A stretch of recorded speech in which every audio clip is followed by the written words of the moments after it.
अस्सलामुअलैकुम, hello and स्वागत है आप सबका आज के एक और नए धमाकेदार और ज़बरदस्त वीडियो में, जहां हम बात करेंगे एड्रिनल ग्लैंड के बारे में। इससे पहले के वीडियो में हमने डिफरेंट हार्मोन्स के बारे में बात की थी, जहां हमने ऑक्सीटोसिन के बारे में पढ़ा था, एंटी डायूरेटिक हार्मोन के बारे में पढ़ा था, ग्रोथ हार्मोन के बारे में पढ़ा था और फाइनली थायराइड हार्मोन्स के बारे में पढ़ा था। आज के इस वीडियो में हम एड्रिनल ग्लैंड के बारे में पढ़ेंगे, क्योंकि एड्रिनल ग्लैंड से डिफरेंट हार्मोन्स रिलीज होते हैं, फिर चाहे वो आपका एल्डोस्टेरोन हो या फिर वो कॉर्टिसोल हो या एपिनेफ्रिन और नॉर एपिनेफ्रिन हो। तो ये जो एड्रिनल हार्मोन्स होते हैं ये सारे एड्रिनल ग्लैंड से निकलते हैं। तो एड्रिनल हार्मोन से जाने से पहले हमें एड्रिनल ग्लैंड के बारे में पढ़ना बहुत ज्यादा जरूरी है। तो चलिए आज की इस वीडियो में हम एड्रिनल ग्लैंड के स्ट्रक्चर के बारे में थोड़ा बात करेंगे, उसके बाद हम एड्रिनल हार्मोन्स के बारे में बात करेंगे। क्लियर? तो चलिए, जब हम एड्रिनल ग्लैंड के बारे में बात करेंगे,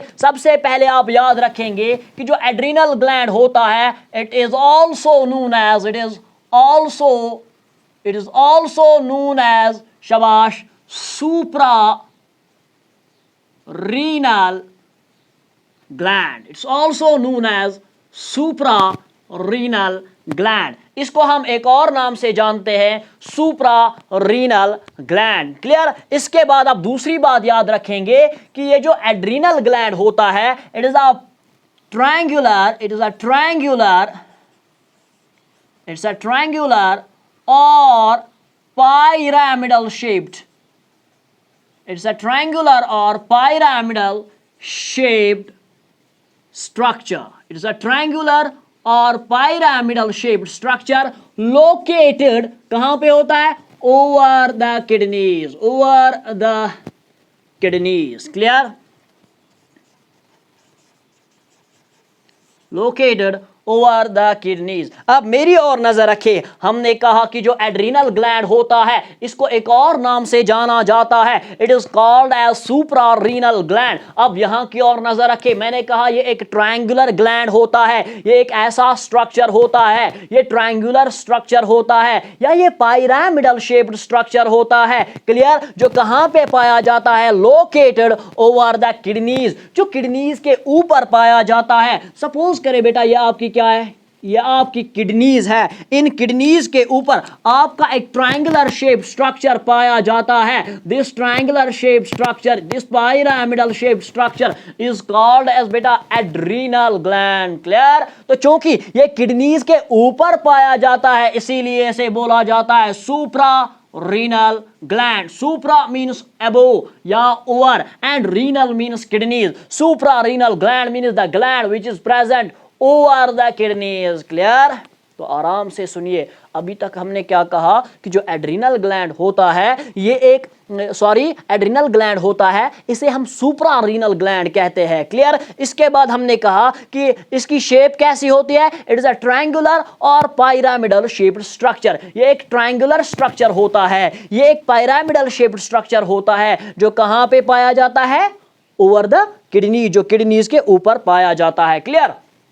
तो ये शेप के बारे में बात थी। इसके बाद अगर हम बात करेंगे साइज की, तो जो एड्रिनल ग्लैंड का साइज होता है, सबसे पहले हम लेंथ के बारे में बात करेंगे।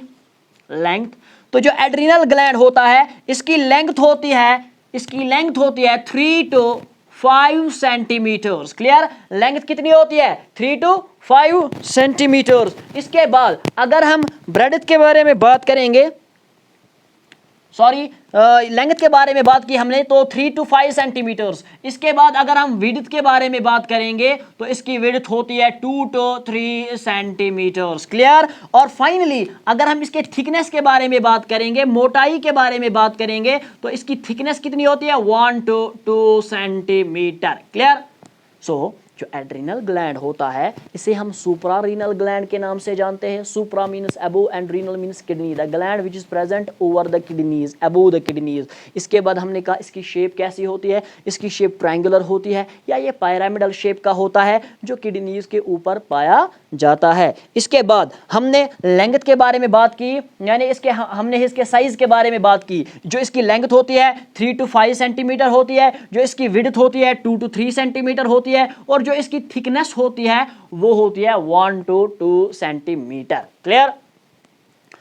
चले, इसके बाद अगर हम नेक्स्ट पॉइंट पे आएंगे तो हम एड्रिनल ग्लैंड के स्ट्रक्चर को थोड़ा डिस्कस करेंगे। Structure of adrenal gland, structure of adrenal gland के बारे में हम बात करेंगे। ये मेरी और आप नजर रखेंगे। यहां पे देखिए, सपोज करें बेटा ये आपका एड्रिनल ग्लैंड है, क्योंकि हमने पहले ही कहा कि जो एड्रिनल ग्लैंड होता है ये एक ट्रायंगुलर स्ट्रक्चर होता है। ये बहुत इंपॉर्टेंट है। आपने एड्रिनल ग्लैंड का स्ट्रक्चर पढ़ा तो समझ लीजिए आपको एड्रिनल हार्मोन समझ आ गए। ये जो एड्रिनल ग्लैंड होता है, अगर इसके स्ट्रक्चर के बारे में बात करेंगे तो इसका स्ट्रक्चर दो हिस्सों में तकसीम किया गया है। बाहर वाला पोर्शन जो होता है, बाहर वाला पोर्शन, इसे हम कॉर्टेक्स कहते हैं। क्या कहते हैं? It's called as cortex. Clear? लेकिन जो अंदर वाला पोर्शन है, जो अंदर वाला पोर्शन है, इसे हम बेटा मेड्यूला कहते हैं। This is called as, it's called as medulla. It's called as, शाबाश, मेड्यूला। क्लियर?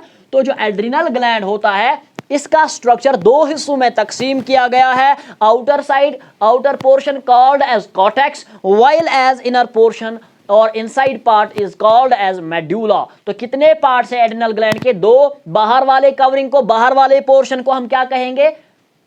शाबाश, इसे हम कॉर्टेक्स कहेंगे और इनसाइड वाले पोर्शन को हम क्या कहेंगे? मेड्यूला कहेंगे। लेकिन ये जो कॉर्टेक्स होता है ना, बहुत इंपॉर्टेंट है। ये जो कॉर्टेक्स होता है ना, it is further divided into, शाबाश, it's further divided into three layers. It's further divided into three layers. First layer, second layer and third layer. Clear? ये तीन हिस्सों में तकसीम होता है। तो adrenal gland is a triangular structure usually, यानी ब्रॉडली इसको क्लासिफाई या डिवाइड किया गया है दो पार्ट्स में। बाहर वाला पोर्शन कॉर्टेक्स कहलाता है और अंदर वाला पोर्शन आपका मेड्यूला कहलाता है। ये जो कॉर्टेक्स होता है ना, ये फर्दर डिवाइड होता है इनटू डिफरेंट लेयर्स, यानी इसके तीन लेयर्स होते हैं। बाहर वाला जो पहला लेयर होता है उसे हम कहते हैं ज़ूना ग्लोमेरुलोसा।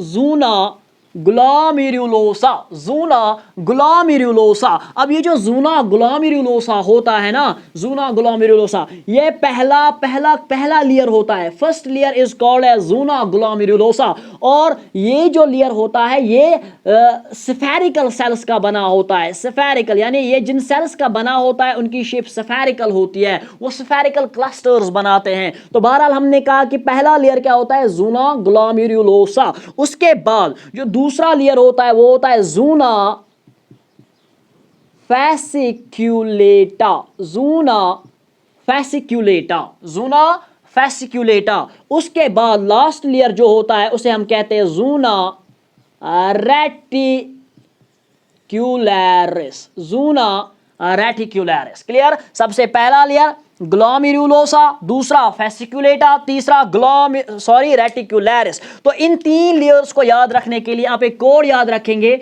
शाबाश, आप एक कोड याद रखेंगे, GFR। किडनीज में आपने पढ़ा होगा GFR, ग्लोमेरुलर फिल्ट्रेशन रेट। लेकिन यहां पे glomerulosa, fasciculata and रेटिक्यूलरिस, adrenal gland के तीन लेयर्स, कॉर्टेक्स के तीन लेयर्स। पहला वाला कौन सा? ज़ूना ग्लोमेरुलोसा, मिडल वाला zona fasciculata and the last portion called as zona reticularis. Clear? तो ये तीन लेयर्स थे। इसके बाद ये वाला जो इनसाइड वाला लेयर है, इनसाइड वाला पोर्शन है, इसे हम मेड्यूला कहते हैं। क्लियर? अब मेरी और आप नजर रखेंगे, मेरी और आप ध्यान रखेंगे, ये जो ज़ूना ग्लोमेरुलोसा होता है, ज़ूना ग्लोमेरुलोसा, ये ज़ूना ग्लोमेरुलोसा जो होता है ये बेटा रिलीज करता है आपके, शाबाश, ये रिलीज करता है आपके mineralocorticoids. It releases mineralocorticoids. Clear? यहां पे मैं आपको बता दूं कि ये जो ज़ूना ग्लोमेरुलोसा होता है ये रिलीज करता है क्या? शाबाश, मिनरलोकॉर्टिकॉइड्स। बेहतरीन एग्जाम्पल आपके पास है, बेहतरीन जो एग्जाम्पल आपको पता है वो है एल्डोस्टेरोन। एल्डोस्टेरोन। क्लियर? इसके बाद दूसरा जो लेयर है जिसे हम कहते हैं ज़ूना फैसिक्यूलेटा, ये रिलीज करता है आपके, शाबाश, ये रिलीज करता है आपके ग्लूकोकॉर्टिकॉइड्स। It releases glucocorticoids. और जबरदस्त एग्जांपल आपके पास है कॉर्टिसोल। क्लियर। इसके बाद ये जो ज़ूना रेटिकुलरिस होता है ये रिलीज करता है आपके ये रिलीज करता है आपके सेक्स हार्मोन्स। प्राइमरीली इसमें आता है आपका DHEA, डिहाइड्रो एपीएंड्रोस्टेरोन, डिहाइड्रो एपीएंड्रोस्टेरोन, शाबाश, डिहाइड्रो एपीएंड्रोस्टेरोन। क्लियर। ये प्राइमरी सेक्स हार्मोन्स होता है जो बाद में मेन सेक्स हार्मोन्स बनाता है, टेस्टोस्टेरोन एंड एस्ट्रोजन। क्लियर, वो हम बाद में पढ़ेंगे। फिलहाल आपने याद रखा कि जो आपका एड्रिनल ग्लैंड होता है ये एक ट्रायंगुलर स्ट्रक्चर होता है जो दो हिस्सों में तकसीम होता है। Outer portion called as cortex while as the inner portion is called as medulla. लेकिन ये जो कॉर्टेक्स होता है इसके फर्दर 3 लेयर्स होते हैं। Outer layer called as zona glomerulosa, ये रिलीज करेगा मिनरलोकॉर्टिकॉइड्स, एग्जांपल के तौर पे एल्डोस्टेरोन। क्लियर। और दूसरा लेयर जो होता है, मिडल लेयर जो होता है, वाइडेस्ट लेयर होता है एड्रिनल ग्लैंड का, ये रिलीज करता है, इसे क्या नाम है, ज़ूना फेसिकुलेटा, ये रिलीज करता है आपके ग्लूकोकॉर्टिकॉइड्स और एग्जांपल के तौर पे आपका कॉर्टिसोल जो आपका ब्लड प्रेशर मेंटेन करता है। इसके बाद बेटा आपका ज़ूना रेटिकुलरिस, तो ज़ूना रेटिकुलरिस जो होता है ये रिलीज करता है आपके सेक्स हार्मोन्स, एंड्रोजन्स रिलीज करता है। और प्राइमरीली जो एंड्रोजन ये रिलीज करेगा, प्राइमरीली जो सेक्स हार्मोन ये रिलीज करेगा वो होता है DHEA यानी डिहाइड्रो एपीएंड्रोस्टेरोन। क्लियर। ये डिहाइड्रो एपीएंड्रोस्टेरोन जो होता है ये बाद में जाके आपके सेक्स हार्मोन्स बनाता है। क्लियर।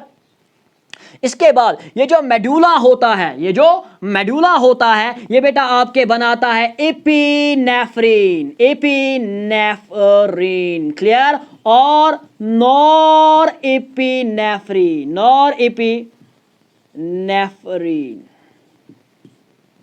तो ये दो हार्मोन्स बनाता है, एपिनेफ्रिन एंड नॉर एपिनेफ्रिन। तो अब सवाल पैदा होता है कि ये जो डिफरेंट लेयर्स होते हैं, क्योंकि मैंने कहा कि एड्रिनल कॉर्टेक्स जो होता है या एड्रिनल मेडुला जो होता है ये डिफरेंट हार्मोन्स प्रोड्यूस करेंगे।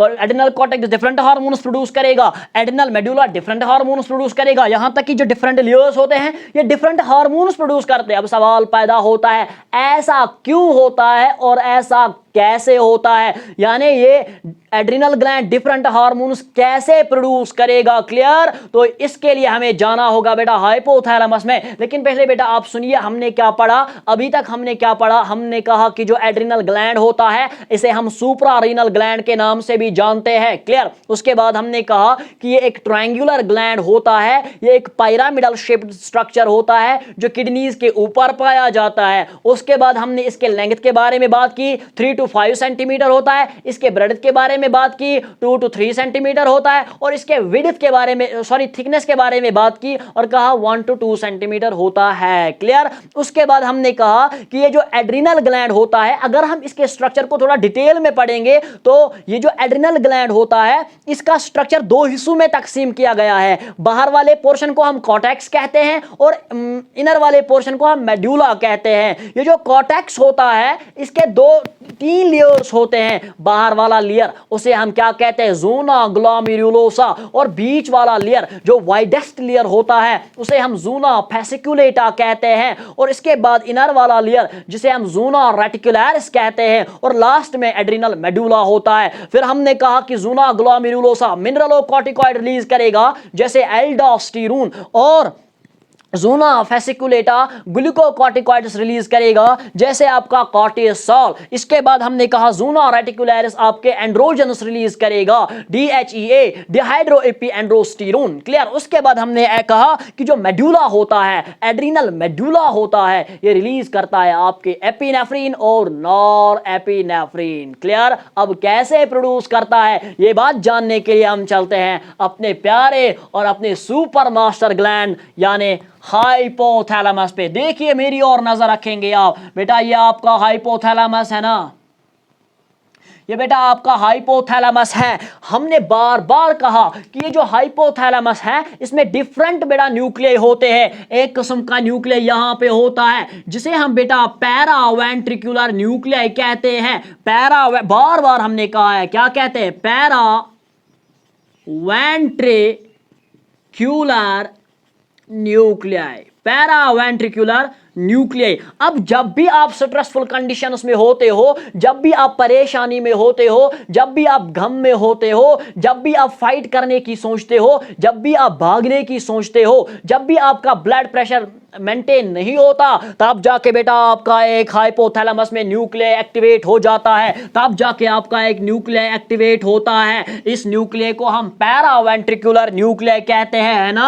आपको पता है बेटा हाइपोथैलेमस के नीचे आपका एंटीरियर पिट्यूटरी ग्लैंड होता है। अब बेटा नजर रखे, नजर रखे, नजर रखे, मैंने बार बार कहा है यह आपका हाइपोथैलेमस है, यह आपका एंटीरियर पिट्यूटरी ग्लैंड है, ये दोनों आपस में जुड़े होते हैं ब्लड वेसल्स के जरिए से, और इसे हम कहते हैं क्या, hypophysial portal system, hypophysial portal system, blood vessels के जरिए से। आप मेरी और नजर रखें, जो ही आप स्ट्रेसफुल कंडीशन से गुजर रहे हो, जो ही आप परेशानी से गुजर रहे हो, तब जाके आपका पैरावेंट्रिकुलर न्यूक्लियाई एक्टिवेट हो गया ना। अब जो ही बेटा आपका पैरावेंट्रिकुलर न्यूक्लियाई एक्टिवेट हो जाता है तो बेटा एक हार्मोन को रिलीज करता है, उस हार्मोन को हम कहते हैं CRH। और आपको पता है CRH का मतलब होता है कॉर्टिकोट्रोफिन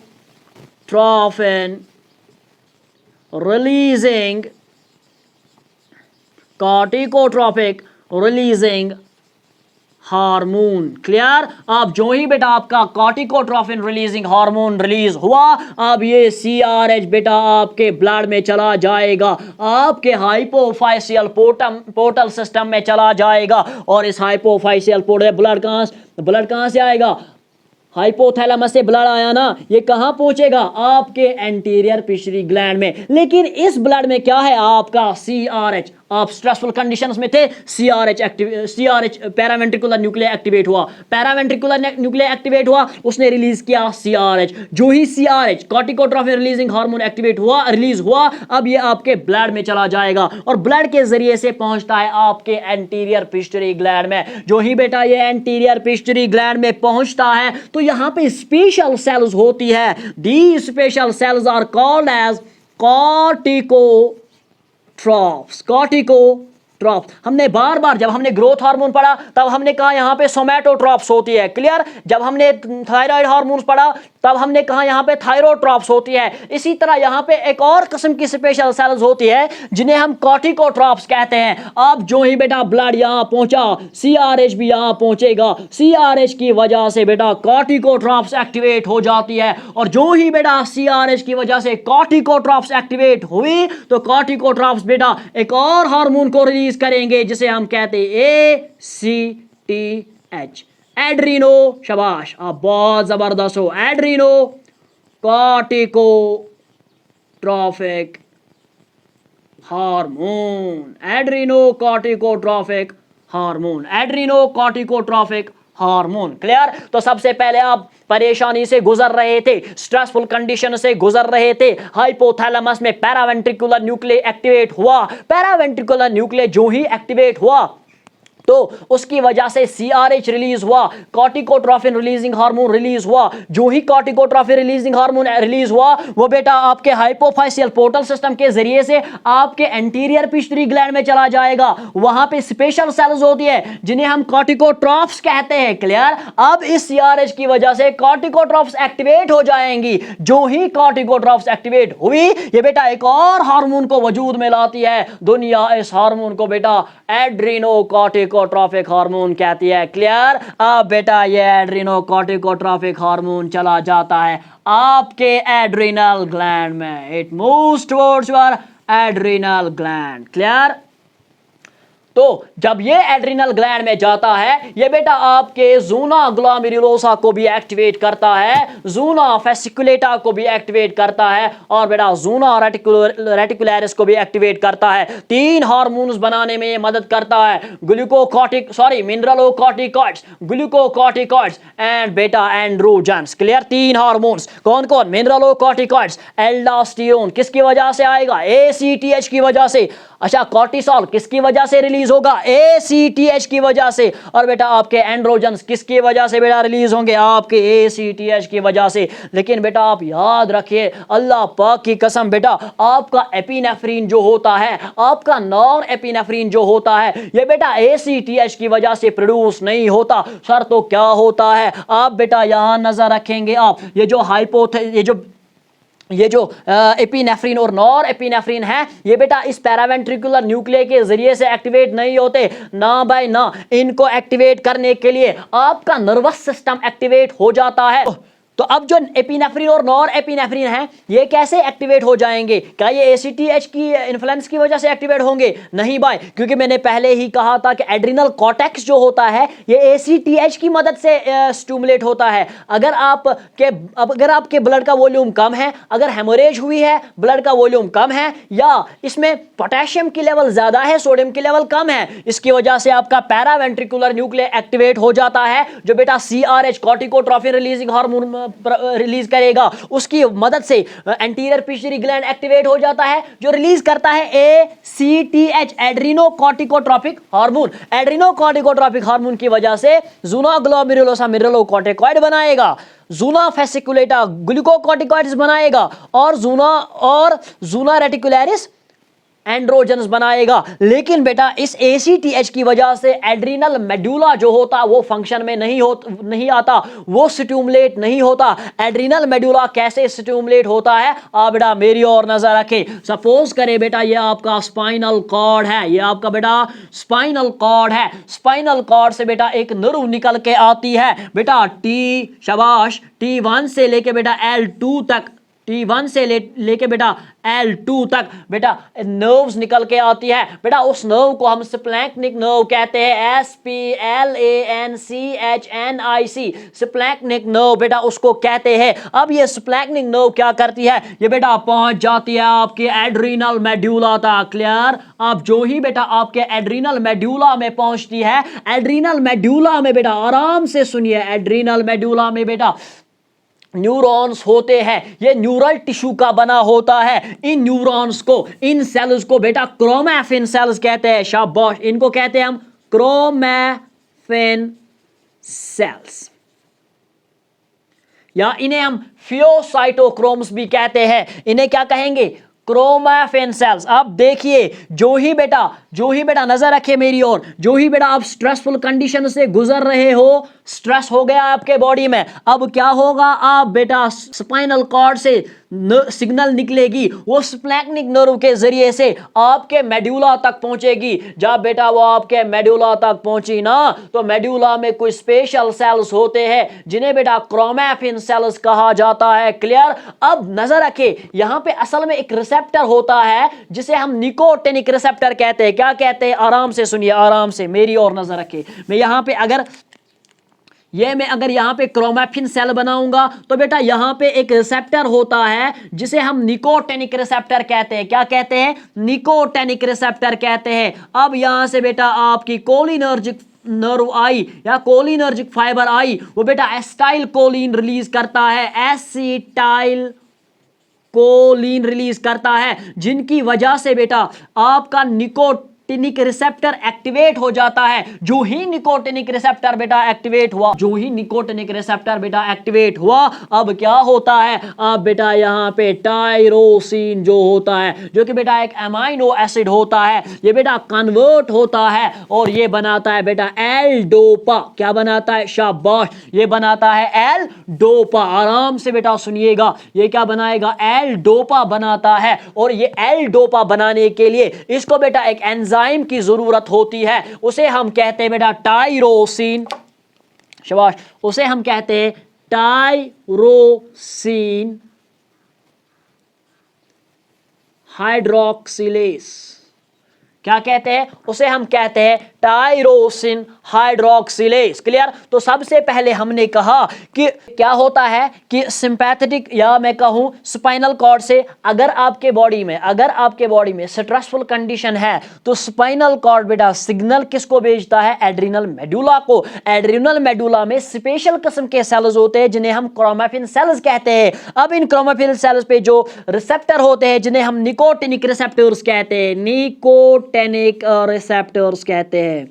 अब ये निकोटिनिक रिसेप्टर एक्टिवेट हो जाते हैं और बाद में जाके आपका टायरोसिन जो कि एक अमीनो एसिड है ये कन्वर्ट होता है और बनाता है एल डोपा। और टायरोसिन एल डोपा बनाने के लिए बेटा एक एंजाइम की जरूरत पड़ती है, उसे हम बेटा कहते हैं टायरोसिन हाइड्रोक्सिलेज। इसके बाद जब बेटा एल डोपा बना तो ये बेटा एल डोपा भी कन्वर्ट हो जाता है और बनाता है बेटा आपका डोपामाइन। क्या बनाता है? डोपामाइन। लेकिन बेटा इसको डोपामाइन बनाने के लिए एक और एंजाइम की जरूरत पड़ती है जिसे हम कहते हैं डोपा डिकार्बोक्सिलेज। डोपा डिकार्बोक्सिलेज। बाद में बेटा आपका जो डोपामाइन होता है, अभी तक आपका टायरोसिन कन्वर्ट हुआ एल डोपा में with the help of an enzyme called as tyrosine hydroxylase. उसके बाद एल डोपा कन्वर्ट हुआ डोपामाइन में with the help of another enzyme called as dopa decarboxylase. उसके बाद डोपामाइन कन्वर्ट होता है। अब मेरी और नजर रखें,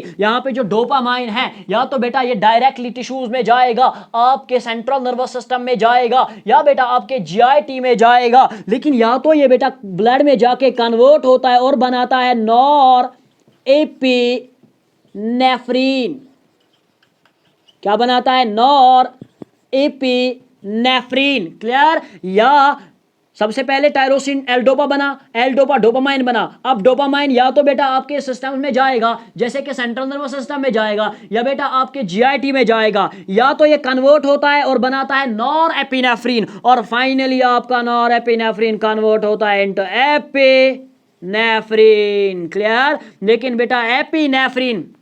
लेकिन बेटा एपिनेफ्रिन बनने के लिए इसको एक और एंजाइम की जरूरत पड़ती है जिसे हम PENMT एंजाइम कहते हैं। PENMT एंजाइम का मतलब होता है शाबाश फिनाइल इथेनोलामाइन एन मिथाइल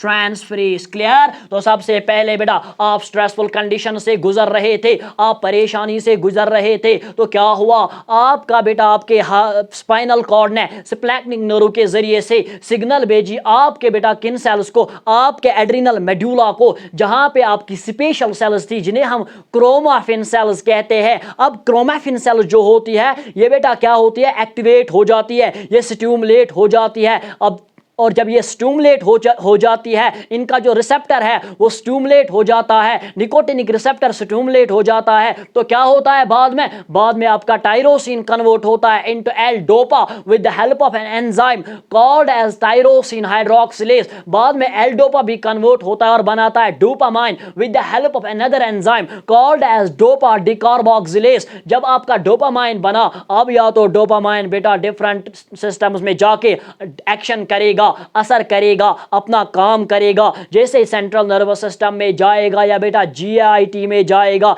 या बेटा ये कन्वर्ट होता है इनटू नॉर एपिनेफ्रिन। और जब ये नॉर एपिनेफ्रिन बनता है उसके तुरंत बाद ही ये कन्वर्ट होता है और बनाता है आपका epinephrine with the help of an enzyme called as बेटा PENMT। क्लियर? PENMT मतलब phenyl ethanolamine N methyl transferase. Clear? अब आपका बना एपिनेफ्रिन और नॉर एपिनेफ्रिन। ऊपर आपके एड्रिनल कॉर्टेक्स ने क्या बनाया? एड्रिनल कॉर्टेक्स ने बनाया मिनरलोकॉर्टिकॉइड जैसे एल्डोस्टेरोन, उसने बनाया ग्लूकोकॉर्टिकॉइड जैसे आपका कॉर्टिसोल, उसने बनाया एंड्रोजन जैसे आपके सेक्स हार्मोन्स। क्लियर? और इसी तरह आपके एड्रिनल मेडुला ने क्या बनाया? आपके एड्रिनल मेडुला ने बनाया एपिनेफ्रिन एंड नॉर एपिनेफ्रिन। अब हर एक हार्मोन को हमने डिटेल में पढ़ना है, इतना ही नहीं, हर एक हार्मोन को बेटा डिटेल में पढ़ना है। तो इतना याद रखिए कि एड्रिनल कॉर्टेक्स जो हार्मोन्स रिलीज करता है, ये रिलीज करता है जब बेटा आपका ब्लड वॉल्यूम कम हो जाए, हेमोरेज हो जाए, या बेटा पोटेशियम की लेवल इंक्रीज हो जाए और सोडियम की लेवल डिक्रीज हो जाए। लेकिन आपका एड्रिनल मेडुला कब हार्मोन्स बनाता है? जब आप स्ट्रेसफुल कंडीशंस में हो, फ्लाइट एंड फाइट रेस्पॉन्स में ये अपने हार्मोन्स को बनाता है। उसके हार्मोन्स बनने के लिए ACT वजूद में आता है, लेकिन इसके हार्मोन्स बनने यानी एड्रिनल कॉर्टेक्स के हार्मोन्स बनने के लिए ACT काम में आ जाता है, ACTH काम में आ जाता है, एंटीरियर पिट्यूटरी काम में आ जाता है। लेकिन बेटा एड्रिनल मेडुला के हार्मोन्स बनाने के लिए आपका स्पाइनल कॉर्ड काम में आ जाता है। क्लियर? तो मिलते हैं अगले आने वाले वीडियो में जहां हम बात करेंगे एल्डोस्टेरोन के बारे में। तब तक दीजिए मुझे भी इजाजत, आप भी बैठिए, अल्लाह के हवाले।